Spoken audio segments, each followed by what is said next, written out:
Hello' ছাত্ৰ ছাত্ৰীসকল, মই তোমালোকৰ মাজত আকৌ এটা নতুন ভিডিঅ' আনিছোঁ। এইটো কুৱেশ্যন পেপাৰ দৰং ডিষ্ট্ৰিক্টৰ জেনেৰেল মেথামেটিক্স।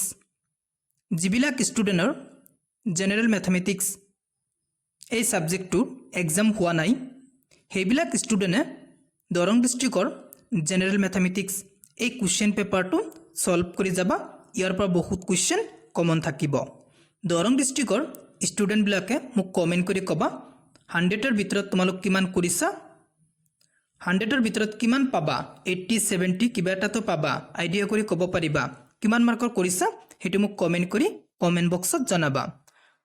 দৰং ডিষ্ট্ৰিক্টৰ ষ্টুডেণ্টবিলাকে মোক কমেণ্ট কৰি ক'বা যদি তোমালোকৰ জেনেৰেল মেথামেটিক্স এই কুৱেশ্যন পেপাৰটোৰ সলিউশ্যন লাগে তেনেহ'লে মোক কমেণ্ট কৰি ক'বা। মই কমেণ্টৰ ওপৰত ভিত্তি কৰি কুৱেশ্যন পেপাৰটোৰ সলিউশ্যন কৰি দিম। মই বাৰে বাৰে কৈছোঁ, যিবিলাক ষ্টুডেণ্টৰ জেনেৰেল মেথামেটিক্স এই ছাবজেক্টটোৰ এক্সাম হোৱা নাই, সেইবিলাক ষ্টুডেণ্টে এই কুৱেশ্যন পেপাৰটো ছল্ভ কৰি যাবা। এই কুৱেশ্যন পেপাৰটোৰ পৰা বহুত কুৱেশ্যন কমন থাকিব। যদি তোমালোকৰ কিবা ডাউট থাকে তেনেহ'লে মোক কমেণ্ট কৰিবা, ছাৰ মই এইটো কুৱেশ্যন পৰা নাই, সেই কুৱেশ্যনটোৰ সলিউশ্যন কৰি দিবলৈ মই চেষ্টা কৰিম। এতিয়া তোমালোক কুৱেশ্যন পেপাৰটো চাই লোৱা আৰু ছল্ভ কৰিব ট্ৰাই কৰা।